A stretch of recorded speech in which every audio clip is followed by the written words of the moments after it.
हम पढ़ेंगे होशे 7 chapter, 8 chapter, 9 chapter, 10 chapter. होशे 7 chapter, 8 chapter, 9 chapter, 10 chapter. हम पढ़ेंगे किंग्स जेम्स वर्जन में से. A reproof of manifold sins. First verse. When I would have healed Israel, then the iniquity of Ephraim was discovered, and the wickedness of Samaria, for they commit falsehood, and the thief cometh in, and the troop of robbers spoileth without. And they consider not in their hearts that I remember all their wickedness. Now their own doings have beset them about. They are before my face. They make the king glad with their wickedness, and the princes with their lies. They are all adulterers, as an oven heated by the baker, who ceaseth from rising after he hath kneaded the dough until it be leavened. In the day of our king, the princes have made him sick with bottles of wine. He stretched out his hand with scorners, for they have made really their heart like an oven, whilst they lie in wait. Their baker sleepeth all the night. In the morning it burneth as a flaming fire. They are all hot as an oven, and have devoured their judges. All their kings are fallen. There is none among them that calleth unto me. Ephraim, he hath mixed himself among the people. Ephraim is a cake not turned. Strangers have devoured his strength, and he knoweth it not. Yea, grey hairs are here and there upon him, yet he knoweth not. And the pride of Israel testifieth to his face, and they do not return to the Lord their God, nor seek him for all this. Ephraim also is like a silly doe without heart. They call to Egypt, they go to Assyria. When they shall go, I will spread my net upon them. I will bring them down as the fowls of the heaven. I will chastise them as their congregation hath heard.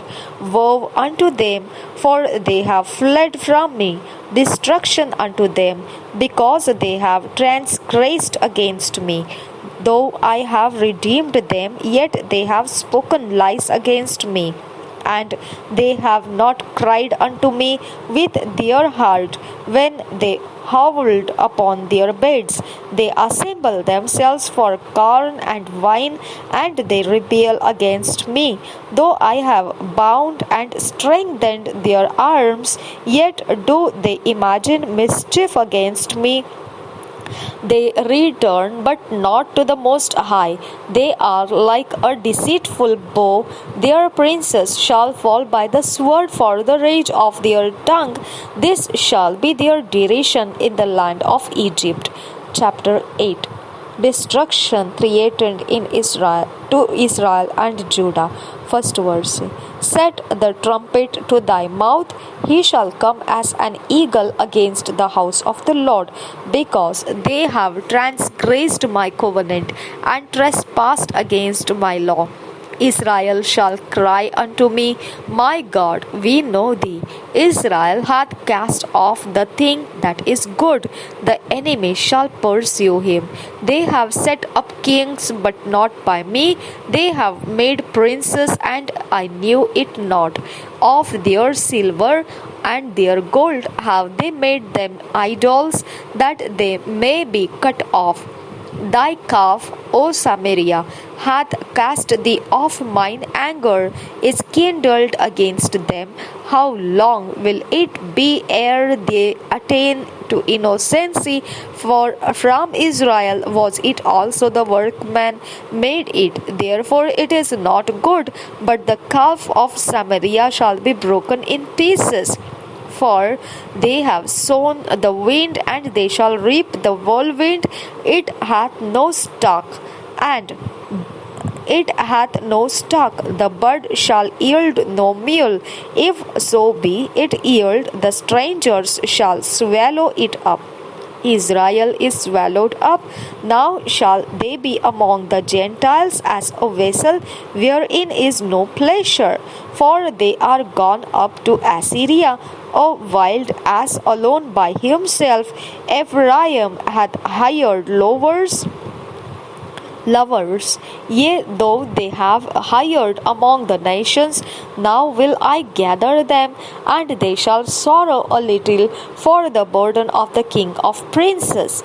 Because Ephraim hath made many altars to sin, altars shall be unto him to sin.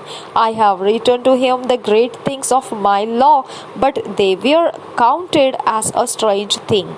They sacrificed flesh for the sacrifices of mine offerings, and eat it, but the Lord accepted them not.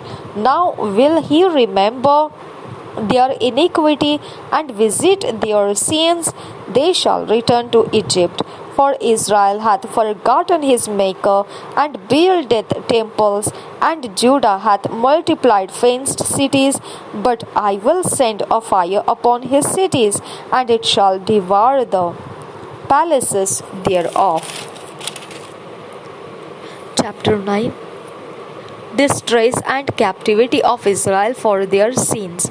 Rejoice not, O Israel, for joy as other people, for thou hast gone a warring from thy God. Thou hast loved a reward upon every corn floor. The floor and the winepress shall not feed them, and the new wine shall fail in her. They shall not dwell in the Lord's land, but Ephraim shall return to Egypt, and they shall eat unclean things in Assyria. They shall not offer wine offerings to the Lord, neither shall they be pleasing unto him. Their sacrifices shall be unto them as the bread of mourners. All that eat thereof shall be polluted for their bread, for their soul shall not come into the house of the Lord. What will ye do in the solemn day, and in the day of the feast of the Lord? For lo, they are gone because of destruction. Egypt shall gather them up, Memphis shall bury them. The pleasant places for their silver nettles shall possess them. Thorns shall be in their tabernacles. The days of visitation are come, the days of recompense are come. Israel shall know it. The prophet is a fool, the spiritual man is mad, for the multitude of thine iniquity and the great hatred. The watchman of Ephraim was with my God, but the prophet is a snare of a fowler in all his ways, and hatred in the house of his God. They have deeply corrupted themselves as in the days of Gibeah. Therefore he will remember their iniquity, he will visit their sins.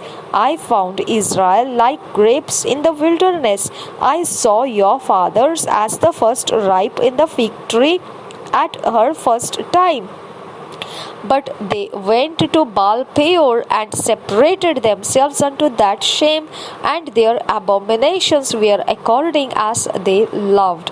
As for Ephraim, their glory shall fly away like a bird from the birth, and from the womb, and from the conception.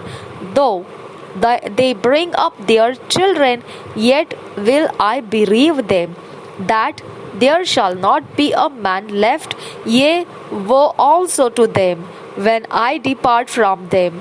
Ephraim, as I saw, Tyrus is planted in a pleasant place, but Ephraim shall bring forth his children to the murderer. Give them, O Lord, what wilt thou give? Give them a miscarrying womb and dry breasts.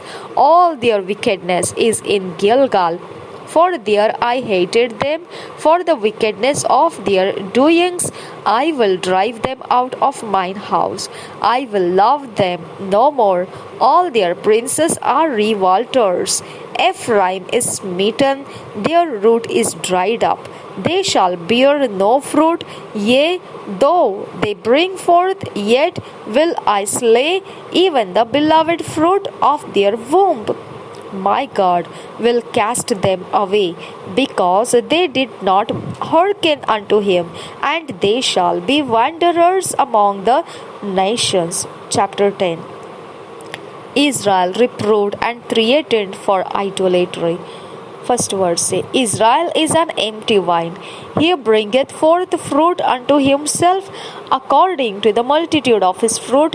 He hath increased the altars according to the goodness of his land. They have made goodly images. Their heart is divided. Now shall they be found faulty. He shall break down their altars, he shall spoil their images, for now they shall say, We have no king, because we feared not the Lord. What then should a king do to us? They have spoken words, swearing falsely in making a covenant. Thus judgment springeth up as hemlock in the furrows of the field. The inhabitants of Samaria shall fear because of the calves of Bethaven, for the people thereof shall mourn over it, and the priests thereof that rejoiced on it. For the glory thereof, because it is departed from it, it shall be also carried unto Assyria for a present to King Jareb. Ephraim shall receive shame, and Israel shall be ashamed of his own counsel. As for Samaria, her king is cut off as the foam upon the water. The high places also of Aven, the sin of Israel, shall be destroyed. The thorn and the thistle shall come upon their altars, and they shall say to the mountains, Cover us, and to the hills, Fall on us. O Israel, thou hast seen from the days of Gibeah. There they stood the battle in Gibeah against the children of iniquity, did not overtake them. It is in my desire that I should chastise them, and the people shall be gathered against them, when they shall bind themselves in their two furrows. And Ephraim is as an heifer that is taught and loveth to tread out the corn. But I passed over upon her fair neck. I will make Ephraim to ride, Judah shall plow, and Jacob shall break his clods. Sow to yourselves in righteousness, reap in mercy. Break up your fallow ground, for it is time to seek the Lord, till he come and rain righteousness upon you. Ye have plowed wickedness, ye have reaped iniquity, ye have eaten the fruit of lies, because thou didst trust in thy way, in the multitude of thy mighty men. Therefore shall a tumult arise among thy people, and all thy fortresses shall be spoiled, as Shalman spoiled Beth Arbel in the day of battle. The mother was dashed in pieces upon her children. So shall Bethel do unto you because of your great wickedness. In a morning shall the king of Israel utterly be cut off. Thank you, Jesus. Thank you father. हम पढ़ेंगे होशिया की भविष्यवाणी की पुस्तक 7 अध्याय, 8 अध्याय, 9 अध्याय, 10 अध्याय हम पढ़ेंगे BSI बाइबल में से। रिबान तखबा शरक सिराल रबा अकासियान तुकम्बा असा। 7 अध्याय पहले वचन से। जब मैं इसराइल को चंगा करता हूँ, तब एफ्राइम का अधर्म और शमरोन की बुराइयाँ प्रकट हो जाती है। वे छल से काम करते हैं, चोर भीतर घुसता और डाकुओं का दल बाहर छीन लेता है, तो भी वे नहीं सोचते कि यहोवा हमारी सारी बुराई को स्मरण रखता है। इसलिए अब वे अपने कामों के जाल में फंसेंगे, क्योंकि उनके कार्य मेरी दृष्टि में बने हैं। राजमहल में विद्रोह की गोष्ठी। 3 वचन से आगे। वे राजा को बुराई करने से और हकीमों को झूठ बोलने से आनंदित करते हैं। वे सब के सब व्यभिचारी हैं। वे उस तंदूर के समान है जिसको पकाने वाला गर्म करता है, पर जब तक आटा गूंधा नहीं जाता और खमीर से फूल नहीं चुकता, तब तक वह आग को नहीं उस्काता। हमारे राजा के जन्मदिन में हकीम दाख मधु पीकर चूर हुए। उसने ठट्ठा करने वालों से अपना हाथ मिलाया। जब तक वे घात लगाए रहते हैं तब तक वे अपने मन तंदूर के समान तैयार किए रहते हैं। उनका पकाने वाला रात भर सोता रहता है। वह भोर को तंदूर की धधकती लौ के समान लाल हो जाता है। वे सबके सब तंदूर के समान धधकते और अपने न्यायों को भस्म करते हैं। उनके सब राजा मारे गए हैं और उनमें से कोई भी मेरी दुहाई नहीं देता है। इस्राएल और अन्य जातियाँ 8 वचन से आगे। एप्रैम देश देश के लोगों से मिला जुला रहता है। एप्रैम ऐसी चपाती ठहरा है जो उल्टी न गई हो। परदेशियों ने उसका बल तोड़ डाला, परंतु वह इसे नहीं जानता। उसके सिर में कहीं कहीं पके बाल हैं, परंतु वह इसे भी नहीं जानता। इस्राएल का गर्व उसके विरुद्ध साक्षी देता है। इन सब बातों के रहते हुए भी वे अपने परमेश्वर यहोवा की ओर नहीं फिरे और न उसको ढूंढा है। अप्रेम एक भोली पंडुकी के समान हो गया है, जिसके कुछ बुद्धि नहीं। वे मिस्रियों की दुहाई देते और अश्शूर को चले जाते हैं। जब वे जाए तब उनके ऊपर मैं अपना जाल फैलाऊंगा। मैं उन्हें ऐसा खींच लूंगा जैसे आकाश के पक्षी खींचे जाते हैं। मैं उनको ऐसी ताड़ना दूंगा जैसी उनकी मंडली सुन चुकी है। उन पर हाय, क्योंकि वे मेरे पास से भटक गए। उनका सत्यानाश हो, क्योंकि उन्होंने मुझसे बलवा किया है। मैं तो उन्हें छुड़ाता रहा, परंतु वे मुझसे झूठ बोलते आए हैं। वे मन से मेरी दुहाई नहीं देते, परंतु अपने बिछौने पर पड़े हुए हाय हाय करते हैं। वे अन्न और नए दाख मधु पाने के लिए भीड़ लगाते और मुझसे बलवा करते हैं। मैं उनको शिक्षा देता रहा और उनकी भुजाओं को बलवंत करता आया हूँ, तो भी वे मेरे विरुद्ध बुरी कल्पना करते हैं। वे फिरते तो है, परंतु परम प्रधान की ओर नहीं। वे धोखा देने वाले धनुष के समान है। इसलिए उनके हकीम अपनी क्रोध भरी बातों के कारण तलवार से मारे जाएंगे। मिस्र देश में उनके ठट्ठों में उड़ाए जाने का यही कारण होगा। मूर्ति पूजा के लिए इस्राएल की भर्त्सना। अपने मुंह में नरसिंगा लगा, वह उकाब के समान यहोवा के घर पर झपटेगा, क्योंकि मेरे घर के लोगों ने मेरी वाचा तोड़ी और मेरी व्यवस्था का उल्लंघन किया है। वे मुझसे पुकार कर कहेंगे, हे हमारे परमेश्वर, हम इस्राएली लोग तुझे जानते हैं। परंतु इस्राएल ने भलाई को मन से उतार दिया है। शत्रु उसके पीछे पड़ेगा। वे राजाओं को ठहराते रहे, परंतु मेरी इच्छा से नहीं। वे हकीमों को भी ठहराते रहे, परंतु मेरे अनजाने में उन्होंने अपना सोना चांदी लेकर मूर्तें बना ली, जिससे वे ही नष्ट हो जाएं। हे शोम्रोन, उसने तेरे बछड़े को मन से उतार दिया है। मेरा क्रोध उन पर भड़का है। वे निर्दोष होने में कब तक विलंब करेंगे? यह इस्राएल से हुआ है। एक कारीगर ने उसे बनाया, वह परमेश्वर नहीं है। इस कारण शोम्रोन का वह बछड़ा टुकड़े टुकड़े हो जाएगा। वे वायु बोते हैं और वे बवंडर लवेंगे। उनके लिए कुछ खेत रहेगा नहीं, न उनकी उपज से कुछ आटा होगा, और यदि हो भी तो परदेशी उसको खा डालेंगे। इस्राएल निगला गया। अब वे अन्य जातियों में ऐसे निकम्मे ठहरे जैसे तुच्छ बर्तन ठहरता है, क्योंकि वे अश्शूर को ऐसे चले गए जैसा जंगली गदहा झुंड से बिछुड़ के रहता है। अप्रेम ने यारों को मजदूरी पर रखा है। यद्यपि वे अन्य जातियों में से मजदूर बनाकर रखे, तो भी मैं उनको इकट्ठा करूंगा। वे हकीमों और राजा के बोझ के कारण घटने लगेंगे। अप्रेम ने पाप करने को बहुत सी वेदियाँ बनाई है। वे ही वेदियाँ उसके पापी ठहरने का कारण भी ठहरी। मैं तो उनके लिए अपनी व्यवस्था के लाखों बातें लिखता आया हूँ, परंतु वे उन्हें पराया समझते हैं।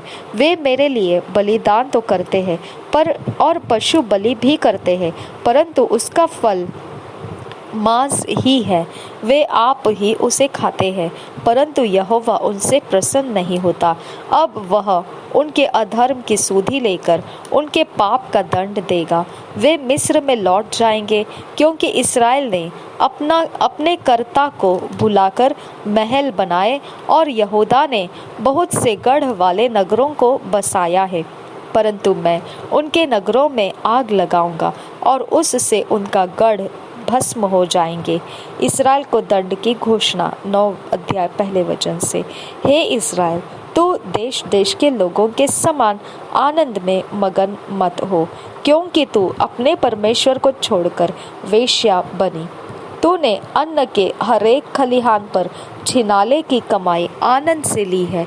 वे न तो खलिहान के अन्न से तृप्त होंगे और न कुंड के दाख मधु से, और नए दाख मधु के घटने से वे धोखा खाएंगे। वे यहोवा के देश में रहने न पाएंगे, परंतु एप्रैम मिस्र में लौट आएगा और वे अश्शूर में अशुद्ध वस्तुएं खाएंगे। वे यहोवा के लिए दाख मधु का अर्घ न देंगे और न उनके बलिदान उसको भाएंगे। उनकी रोटी शोक करने वालों का सा भोजन ठहरेगी।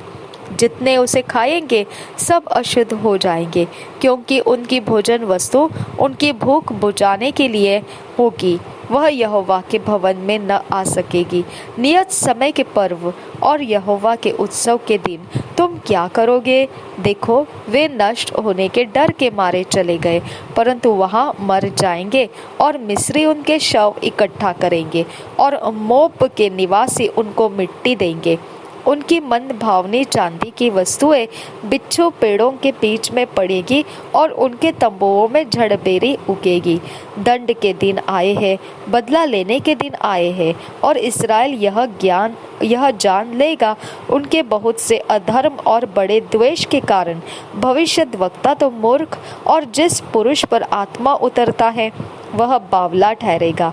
एप्रैम मेरे परमेश्वर की ओर से पहरुआ है। भविष्यद्वक्ता सब मार्गों में बहलिया का फंदा है और वह अपने परमेश्वर के घर में बैरी हुआ है।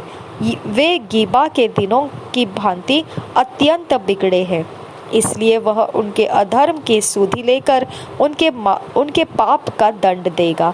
इस्राएल का पाप और उसका प्रतिफल। मैंने इस्राएल को ऐसा पाया जैसे कोई जंगल में दाख पाए, और तुम्हारे पुरखाओं पर ऐसी दृष्टि की जैसे अंजीर के पहले फलों पर दृष्टि की जाती है। परंतु उन्होंने पोर के बाल के पास जाकर अपने को लज्जा का कारण होने के लिए अर्पण कर दिया, और जिस पर मोहित हो गए थे वे उसी के समान घिनौने हो गए। एप्रैम का वैभव पक्षी के समान उड़ जाएगा, न तो किसी का जन्म होगा, न किसी को गर्भ रहेगा, और न कोई स्त्री गर्भवती होगी। चाहे वे अपने बाल बच्चों का पालन पोषण कर बड़े भी करें, तो भी मैं उन्हें यहाँ तक निर्वंश करूँगा कि कोई भी न बचेगा। जब मैं उनसे दूर हो जाऊंगा तब उन पर हाय। जैसा मैंने सोर को देखा वैसा एप्रैम को भी मन भावने स्थान में बसा हुआ देखा, तो भी उसे अपने बच्चों को घात के सामने ले जाना पड़ेगा। हे यहोवा, उनको दंड दे। तो क्या देगा?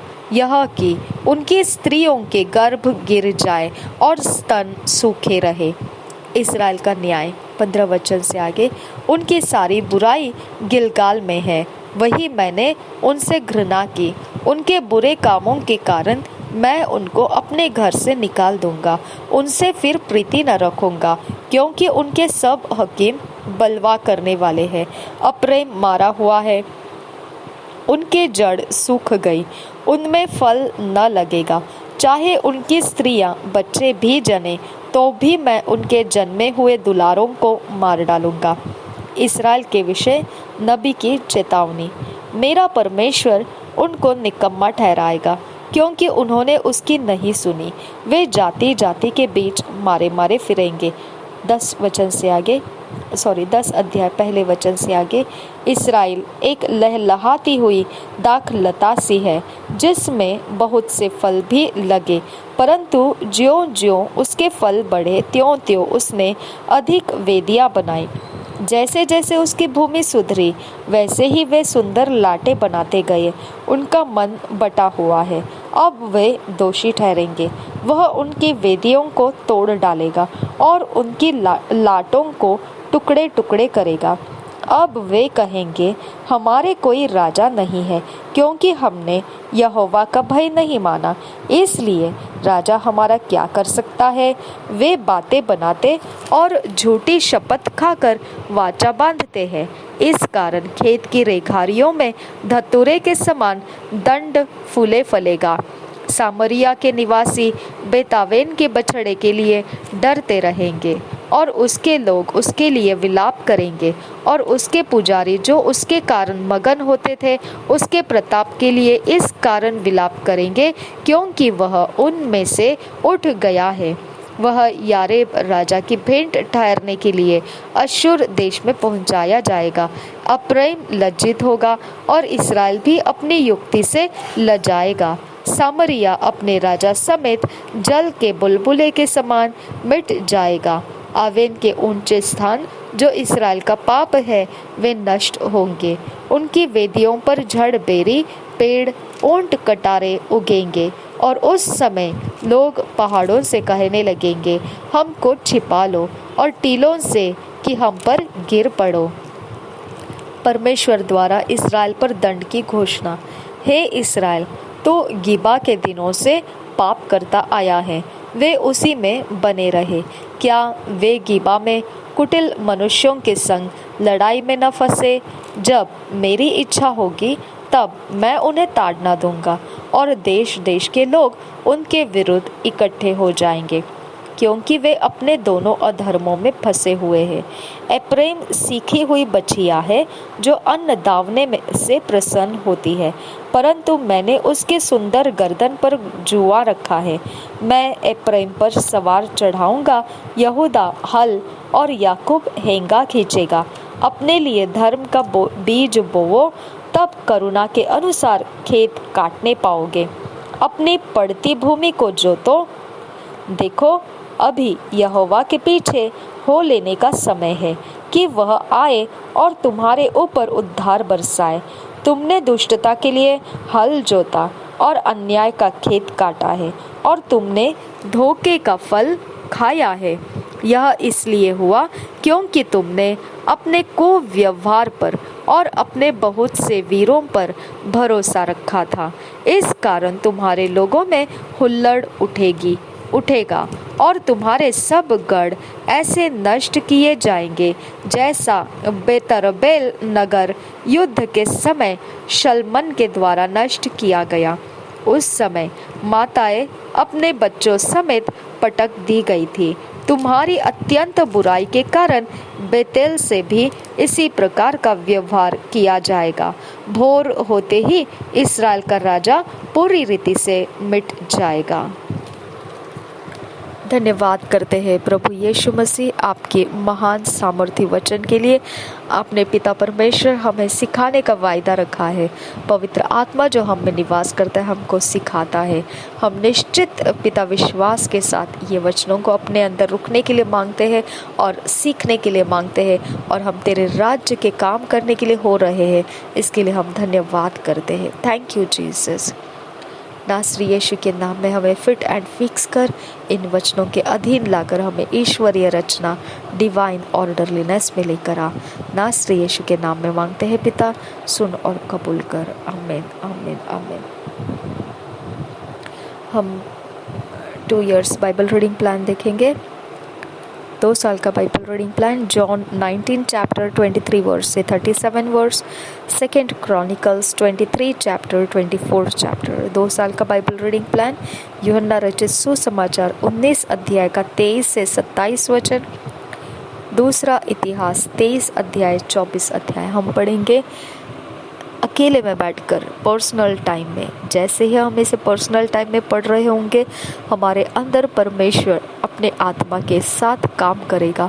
हमारा हृदय बदलेगा, चरित्र बदलेगा, हमारे स्वभाव गुणों के विषय में हमें जानकारी देगा और हमें किस दिशा में मुड़ना है और कौन से फैसले करना है और कहाँ पर हमने इनकार करना है और कहाँ पर हमने हाँ में हाँ मिलाना है, सब कुछ हमें सिखाएगा।